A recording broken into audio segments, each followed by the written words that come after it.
What up, Speed Stars? It's Dev, and today I got more Aetherdrift previews for you, which I know you're excited about. Based on the comments on yesterday's video, I can tell this is one of the most hotly anticipated sets in the history of the game and will go on to become one of the most beloved sets of all time. And even if none of that is true at all, at least I'm into it. I like this set, and I'd like to spend a good deal of time defending the concept, but I think I'm going to devote a whole video to that. Instead, now I think I should probably just look at cards, because like I said yesterday, even if you're not super into the idea of this set or its mechanics, we can all often agree, if not always, that looking at new cards is fun, so let's do it. Now, we did get like way fewer cards today, which is good, in my opinion, right? Like 50 plus cards is kind of a lot to absorb with new mechanics and all that.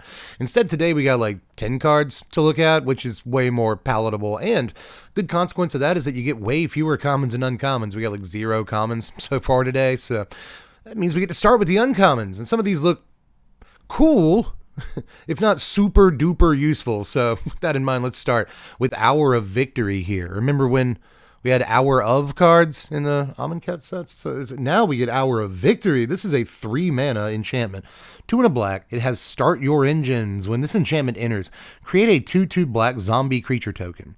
It also has max speed, so when you get to 4 speed, you can pay 1 and a black and sacrifice this enchantment to search your library for a card, put it into your hand, shuffle up, and only do this at sorcery speed. So our demonic tutor variant of the set right here, kind of a Case of the Stash skeleton kind of vibe, you know? But at its face, it's really just a Scathe Zombies, right? It's just a 3 mana 2/2 zombie that I guess puts 2 permanents into play, one of them being an enchantment that could trigger Eerie. I mean, there's kind of neat things about this card, and obviously decks like the Pixie deck, Fear of Isolation, could like pick this up and play it again, get another 2/2 or whatever, but I don't really think they're very interested in that. But like, actually, while we're on the subject of Esper Pixie, like now that I think about it, that deck probably hits max speed like fairly reliably. You know, it's got multiple like cheap evasive flyers in the deck that get damage in the early game. It's got Hopeless Nightmare, multiple ways to bounce the Hopeless Nightmare and play it again, right? So again, like you're dealing damage to your opponent like fairly consistently in multiple ways in that deck. So hitting max speed shouldn't be too hard. And then like later in the game, you have a way to go get whatever card you want to finish the opponent off. Like this town ain't big enough to get your Storm Chaser's Talent back to your hand or your Hopeless Nightmare back to your hand. There's all kinds of reasons why like this kind of tutor effect might be good in that deck, but I gotta say one more time that it's probably just too expensive for that deck to be truly interested in anything but a 1 of, and I think the best chance at getting an Hour of Victory is including a 0 of, but we'll see. It's a neat card. Actually, I think that I have a little bit more time to talk about individual cards today because there's so few of them, so one more thing before we get off this card. I should probably point out that if you already have max speed when you play the thing, then it's effectively 5 mana to get a body and tutor anything up, and like I've definitely seen worse than that, so I should point it out. But we'll move on to uncommon number 2 of the day, out of 3, there's not too many of them, but Cloudspire Coordinator looks kind of neat. This is 2 mana, a red and a white, for a 3/1 human pilot. When it enters, scry 2. So like we're already kind of getting there. That ain't horrible, but this guy's cool because you can tap him down and create X/1/1 pilot creature tokens, you know? X here being the number of mounts and or vehicles that entered the battlefield under your control this turn. And of course, these little pilots can crew things as though their power were 2 greater than it actually is. So that's kind of neat, man. Like, I don't think that too many vehicles or mounts are going to enter the battlefield on any given turn, but if this dude can just tap and make 1 guy, I think it's kind of all right. And especially if this dude can tap and make 2 guys, he starts getting like really, really good. And I don't think that's unrealistic, especially if you have a number of like 1 mana vehicles and mounts. And we're going to see a 1 mana vehicle like in this video. It's actually one of the best cards in the video. And now that I think about it, it's a really good 1/2 punch with this card. But either way, I like the implication with really goofy stuff.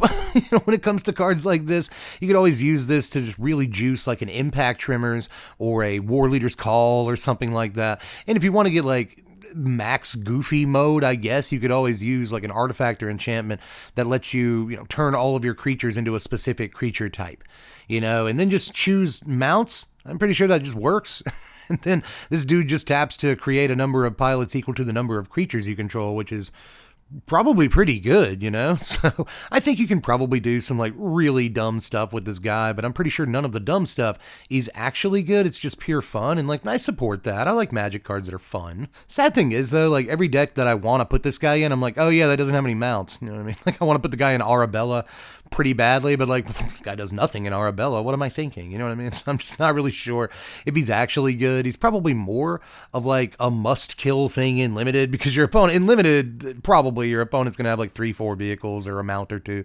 It's not going to be hard, because like every other thing with power toughness in the set is, is a mount or a vehicle. So I actually think this might be a powerhouse there, but outside of Limited, I'm just not sure you're going to be able to build the kind of standard deck where the dude really stands out. But I'll take a 2-mana Scry 2 on ETB. Again, I think that might help the card be like almost playable. But the last uncommon of the day is probably better than at least 2/3 of the 6 rares we're about to look at. This is Marauding Mako, a single red mana for a 1/1 Shark Pirate with cycling 2. Whenever you discard one or more cards, put that many +1/+1 counters on this creature. Did I say this is better than 2/3 of the rares? It's probably better than all of the rares. This guy's insane, dude. I'm going to tell you right now, dude. A lot of people have said, oh, Flourishing Fox. I keep seeing that take. But it's actually way better than Flourishing Fox. Flourishing Fox specifically says whenever you cycle another card, whereas this is discard, and it gives you that many too. This could have been worded really poorly. Whenever you discard one or more cards, it gets a +1/+1 counter. It gets that many +1/+1 counters. So again, I feel like I said this a lot yesterday, at least 2 or 3 times, but wheel effects go like really, really well with this guy. Anything that lets you discard any number of cards, right? Just attack for 1,000,000 like early in the game. If you want to throw your life away, you could always like Guardian of New Benalia on turn 2 and then YOLO and discard your entire leftover hand and attack for like 6 or something on turn 2 with Marauding Mako. You don't want to do that, but there's plenty of other ways to bust this card. Obviously, cycling counts as discarding a card, so you just cycle cards. This could go with Flourishing Fox in some sort of, Pioneer Zenith Flare deck, which is kind of making me want to play some Pioneer. I miss Zenith Flare. It was a fun deck. Really annoying to play against, but it's a fun deck. But altogether, Marauding Mako, especially when you go back to older formats that have like Faithless Looting and stuff, and suddenly the card starts looking freaking phenomenal, man. Like, you can increase this thing's power toughness very fast, and in the late game, when you really don't have any way to fuel it, just cycle it away, you'll be fine. So I love this guy, man. I'm a big fan of like 1-mana creatures that get huge as the game goes on, and in the case of this little guy, wow, like really good in like Madness decks, obviously. Probably goes along with Hollow One in a certain modern deck sometimes. So I don't know. I think this guy has like quite the bright life ahead of him. And I guess for what it's worth, he's a pirate. And there's a few pirates in standard that make you like draw, discard, like loot, obviously. So this thing is actually, and I mean it, like dangerous. I hear the Jaws music when I first like saw this card, and now every time I read it, the dun gets a little bit louder and faster. I'm telling you, this is going to have an impact. Sorry to play it up so much, but I'm pretty sure this card can not only start games, but also finish them. Sorry, let's move on to the rares. We made it, and I've already told you that card's probably better than a lot of the rares, but that doesn't mean the rares from today were bad, or at least not every rare. So with that in mind, let's take a look at Samut Driving Force. Yet another Samut. Is this one good? I guess we'll find out together, won't we? So Samut Driving Force is 6 mana, so no, probably not. But 3, a red, a green, and a white for a 4/5 legendary human warrior cleric. A warrior cleric, neat. First strike, vigilance, and haste. It also has start your engines. Other creatures you control get +X +0, X being your speed. Non-creature spells you cast cost X less to cast, X also being your speed. So I called it not great. You may have noticed that I implied a couple of times there that I think this is not amazing, right? But I definitely think in Commander, I should probably put that out there, but it's okay for cards to be Commander playable sometimes. I know it's a controversial opinion, but I think it's fine for the Commander environment to get a card or two here and there. Just not all of them. But in today's batch, I think this is one of the better looking cards for Commander, just because it seems like such a strong-ish Commander. It's always going to give all of your creatures minus or +1 +0, if absolutely nothing else. Because the moment it comes into play, it starts the speed counter at 1. It'll also reduce the cost of all your non-creatures by 1 no matter what as well. So I think that's like kind of okay. It's also got a keyword soup on it that's kind of important. You know, haste is always good. Vigilance and haste is surprisingly decent together. First strike is an underrated ability. So, you know, there's a lot of cool things about the card. I just think that it probably cost a little bit too much. And I will say, though, that by the time you get the card down, you should have reached max speed if you did things correctly. So in that case, what this actually says is that all your creatures get +4/+0, and things you cast cost like 4 less, which is kind of unbelievable when you have max speed, right? And obviously in Commander, the same should be true. If this costs 6 mana to get out, then hopefully you've been able to cobble together enough speed to get to like 3 or 4 speed, right? Cool thing I like about this is that it has start your engines, but no actual max speed mode, which is a little uncommon from what we've seen so far. Instead, it just rewards you for having any speed at all. So even if you're stuck on like 2 speed, the card is still kind of good. But again, in Standard, I'm just not really sure that this is going to be quick enough, ironically, I guess, to see any real play. But I'd like to like brew around in Commander if we get enough start your engine stuff. It seems kind of neat there. Also a fan of the pun name, but we'll move on to Fearless Swashbuckler here. That has not been the name of a pirate in Magic yet. It seems like it would have been, but it hasn't. This is 3 mana, 1 a red and a blue for a 3/3 fish pirate with haste. Vehicles you control have haste. Whenever you attack, if a pirate and a vehicle attack this combat, draw 3 cards and then discard 2 cards. I guess a swordfish that's holding a sword is kind of dual wielding when you think about it. I guess they resisted the temptation to make him a tri-wielder, but one way or the other, the card actually looks kind of okay, you know? It doesn't have any real evasive ability on it, which kind of sucks, but I'll take a 3 mana 3/3 haste. I'll give all my vehicles haste. That's actually a decent line of text right there. But the real, like, winner on this is the ability to on turn 3 draw 3 and discard 2 cards, and I don't think it's actually like that difficult. All you gotta do is play like Spyglass Siren or something like that on turn 1, literally any 1-drop. 2-drop vehicle that crews for 1, turn 3 this, you can draw 3, discard 2 if your board wasn't messed with, which is kind of an awful lot to ask for, but in a perfect world, it's not too hard to curve into this on 3 and actually get your cards. It also crews most things, which kind of goes along with the fact that it gives all your vehicles haste like really, really nicely.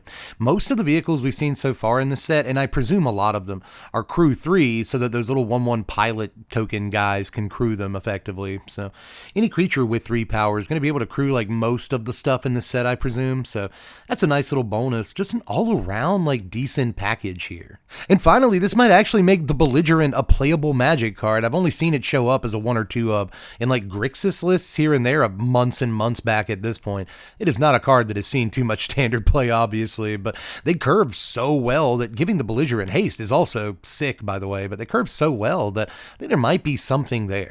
It also kind of breaks my brain to think about the implications of a fish pirate, right? Like, I assume that a bunch of pirates were fishing off the side of the boat with like a rod and a reel, and they caught this guy, and he was like, "Don't eat me. I'll join your cause." Is that the story of this? There's just what's up with a fish pirate? Anyway, we got to move on. So for my sanity, so let's look at Count on Luck here. This is 3 mana, all of it red for an enchantment. At the beginning of your upkeep, exile the top card of your library. You may play that card this turn. So I guess we'll call it Phyrexian Arena. Let's not do that. It's a pretty terrible name, but you get what I'm saying. You know, it's an extra card every turn on a 3 mana enchantment, but there are some issues with this thing. I imagine that it feels pretty bad to waste your turn 3 playing this and doing virtually nothing else. And then on turn 4, you rub your hands together, you're waiting for your new card. What's it going to be? And it's like a 5-drop, you know what I mean? So what I'm trying to say here is that the card greatly limits the number of cards you really want to be playing in your deck that are above 3 mana, because like dead draws on this thing really don't feel good.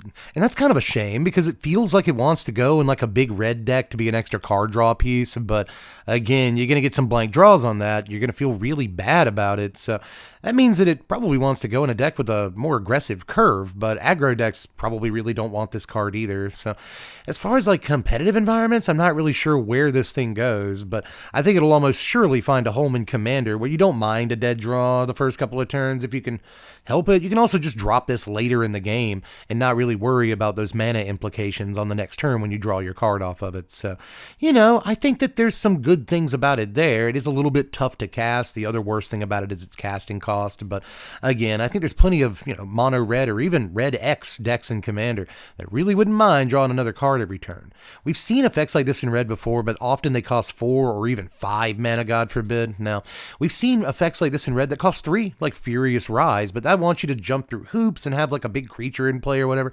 This is just a guaranteed extra card every turn, and I think Commander players are probably going to dig that in the right colors. And for that matter, certain commanders will too. We got a few of them now that care about playing cards out of exile, and they trigger when you do that. So, again, it'd be good in those decks. I think it's going to have a few homes there, but we'll see about like 60 card 1v1s, right? I'm just not sure it's going to be worth it a lot of the time. But Phyrexian Arena is a pretty good Magic card, so I could be wrong. But we'll move on here to Full Throttle, another big old red card. This one's cool, though. Again, a lot of players are going to be into this. 6 mana, 4 and 2 red for a sorcery. After this main phase, there are 2 additional combat phases. At the beginning of each combat this turn, untap all creatures that attacked this turn. So, super Relentless Assault. You pay an extra 50% on a Relentless Assault and you get an extra attack step. Nuts. That's absolutely wild, dude. I hate to say it, but this one looks like another kind of Commander All-Star. I don't know how many decks that are actually attacking in Standard want to play a 6 mana sorcery. It just allows them to attack again, Probably not too many, but again, in Commander, absolute blowout, especially in like Ishin 2 Heavens or as one, or like anything that cares about attacking or attack triggers, right? Like Arabella is another good one.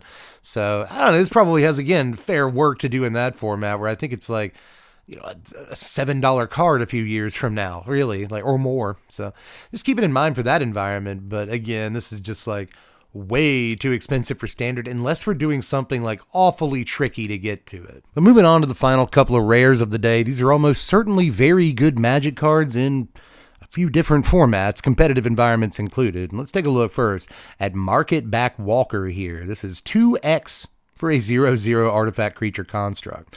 This creature enters with X +1/+1 counters on it. You can pay 4 mana to put a +1/+1 counter on it, and when it dies, you draw a card for each +1/+1 counter that was on it. Who this time will make the mistake of calling one of these double X construct creatures bad? It ain't going to be me. Is it going to be you? I wouldn't let it happen to me, though. This thing is almost certainly a good Magic card. And yeah, part of my argument is going to be that Hangerback Walker and Walking Ballista were both like really good Magic cards, and to an extent, both cards that a lot of people saw during previous season and were like, yawn, and then like quickly took over the format. Don't let it happen again. Now, there's obviously some things to point out because different things are different, and all 3 of these cards are different, right? So when it comes to Hangerback Walker, that affects the board state when it dies, and oftentimes your opponent is in like a stickier situation.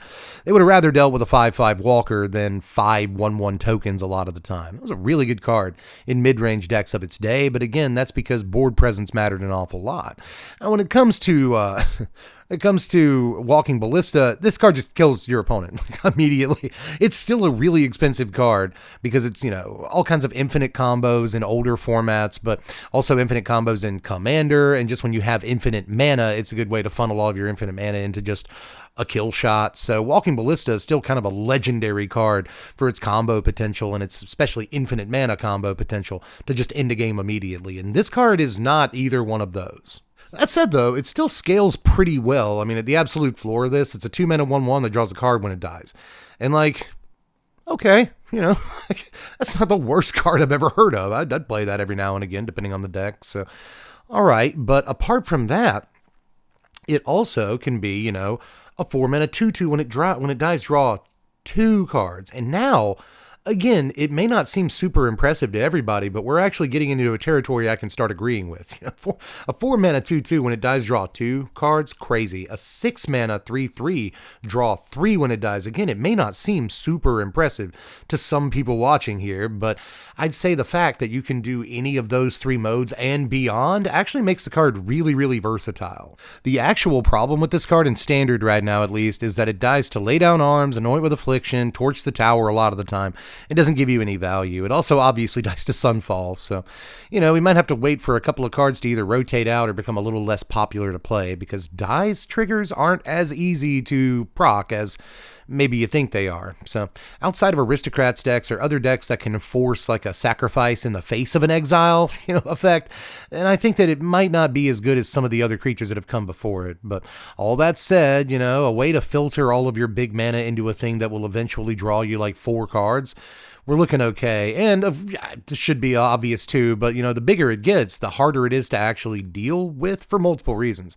If you can somehow funnel 8 mana into this, then now they can't Torch the Tower it, they can't know where to run it, they can't Virtue of Persistence it. Problem is, if your opponent does somehow remove it, now you draw 4 cards. That's a lot of cards, man. So again, I think that there's a lot of like scalability on this card, and again, I'm not going to deny it. I think there's going to be a lot of people who look at this and they're underwhelmed, but again, I'm not going to make the same mistake, twice or even 3 times. I think some people have at this point. This card can actually be very, very good. There's a reason it's kind of all the way up here on the day.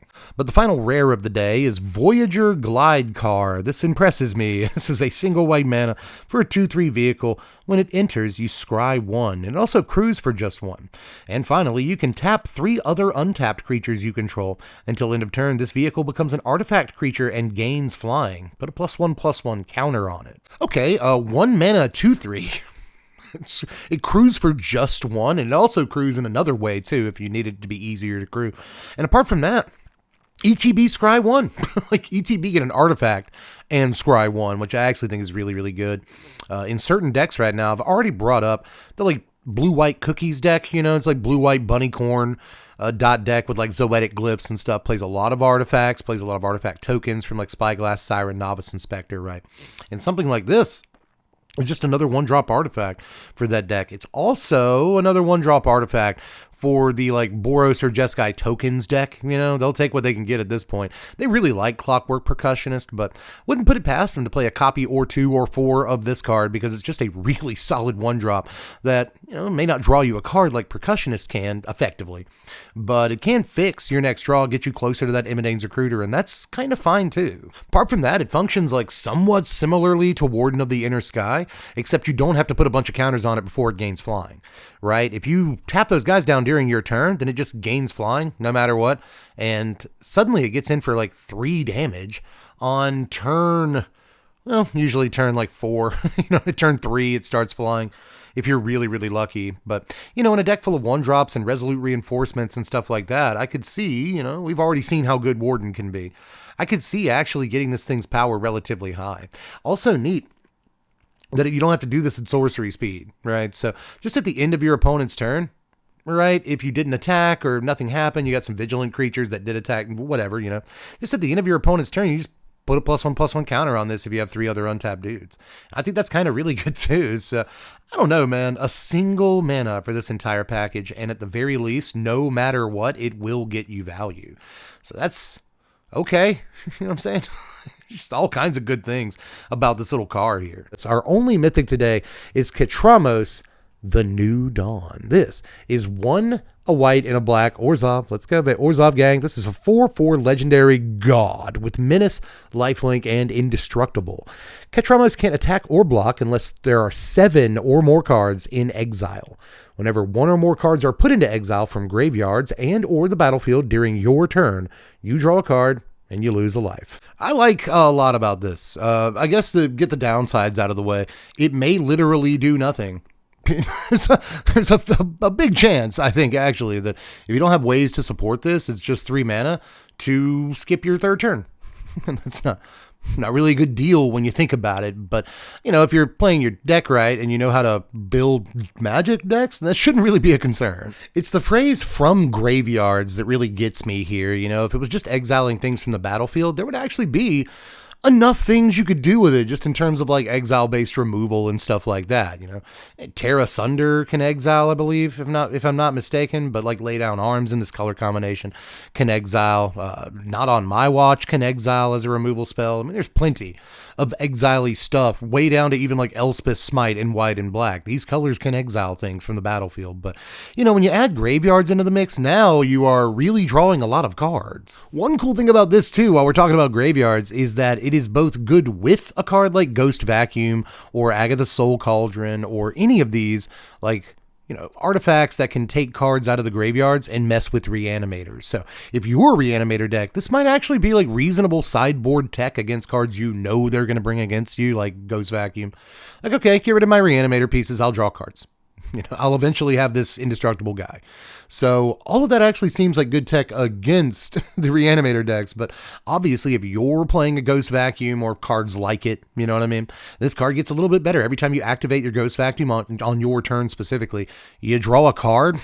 Okay, man, and it's not going to be too hard to get 7 cards in exile given a couple of turns. I also especially like the way this works with anything that removes multiple cards from a yard, not because it's going to draw you multiple cards. I mean, it says whenever 1 or more are removed from a yard, you draw a card. So, you might remove 6 cards from a graveyard to cast, say, an Abhorrent Oculus in Standard. That's only going to draw you 1 card, but Abhorrent Oculus casting and drawing a card seems pretty good. But at the same time, you also, with the Abhorrent Oculus, just remove 6 cards from your yard and put them into exile. And that means that this thing can probably attack or block now if you're able to exile 1 other card at some point during that game. I also feel like this probably goes fairly well with like a Leyline of the Void you get to play for free on turn 1. So like anything that would go to your opponent's graveyard is now in exile. This is not cards you own in exile. This is just 7 total cards in exile, which again, easier to get to than it might seem. Exile's Zone get a little bit crowded some games. And finally, I may not be done talking about this card, but I'm going to say finally for now, this could easily draw you more than 1 card a turn. It does kind of suck a little bit that this action has to take place on your turn for you to draw a card, but it doesn't say that it only triggers once per turn, and it very easily could have said that. I'm kind of surprised they, allowed themselves to keep that phrase off this card, because it really would have gone a long way towards killing it. But as it is, it's actually kind of an engine with itself. You know what I mean? Like if you play a card that exiles a card from your yard somehow, well, that'll draw you a card. And again, if you built your deck correctly, maybe the card you drew is another card that gets rid of cards from yards, or maybe exiles one of their creatures because it's a removal spell. And you play that, draws another card. So again, I think that this not only can easily draw you multiple cards in a turn, but it can help you do that by drawing you into more cards. So quite the little Orzhov engine here. And finally, for real this time, at least I think, I can understand the compulsion for like a spiky player to look at this and be like, do nothing, 3-drop, I sleep, bad card, next. But again, I think there's just too much to this. It doesn't just die to removal or anything, right? Like it specifically doesn't die to hardly any removal. It won't die to Torch the Tower, even though that exiles, it won't die to Nowhere to Run, even though that's a minus toughness effect. So it clears a few hurdles as far as like sticking around in Standard. I really like that about it. And when it does come online, it'll mitigate some of the life loss it's causing you by being an indestructible lifelink blocker that's like nearly impossible to actually swing into profitably. But that is it for today, everybody. I just reloaded all the spoiler sites, and apparently this is today's entire batch. Pretty light one, but again, really interesting stuff for today, and I'm interested in your opinion now, right? Especially these last couple of cards we looked at. Do you think that Orzhov God is any good? Do you think that 1-drop Pirate Shark is any good that gets bigger when you discard stuff? I want to know how you feel. But I've also got something to tell you. We will be obviously putting a spoiler video up on YouTube tomorrow. We do that every time there's spoilers. But we're going to be first doing the spoilers live over on twitch.tv/SBMTGDeb. I'll leave a link in the description for you if you want to go ahead and follow ahead of time. We usually get on stream around 8:30 p.m. Eastern Standard Time. And when tomorrow comes on Thursday, we're going to be hitting the stream live to talk about these cards. Now, when I'm done with the stream, I'll put the resulting VOD onto YouTube post-haste as quickly as possible. But again, you want to be there for them live and get your spoilers a little earlier than they usually come out, I would imagine. Then, again, head on over to Twitch, trying to get some people over there. Help me out. Apart from that, you can always check out the Patreon. It's how we really keep the lights on around here. It's just $1 a month to vote for decks, and that counts all the decks that are going to come around when Aetherdrift actually hits the streets. So if you want to vote on the future of YouTube itself, YouTube history, then go over there to Patreon. I'll leave a link in the description. But if you don't want to do all the Patreon stuff, that's fine too. You're always welcome to leave a tip in the comments section. I've been getting by on those the last few months, and I appreciate y'all for those. Appreciate the patrons too. And honestly, if you're just still here watching to this far into the video, I appreciate you. You're amazing. But that's all I've got for now. Just it's your turn. Let me know how you feel about the whole thing, and I will see y'all tomorrow. I'm Dev from The Place. Thanks for watching, Wizards. Spread love and be kind.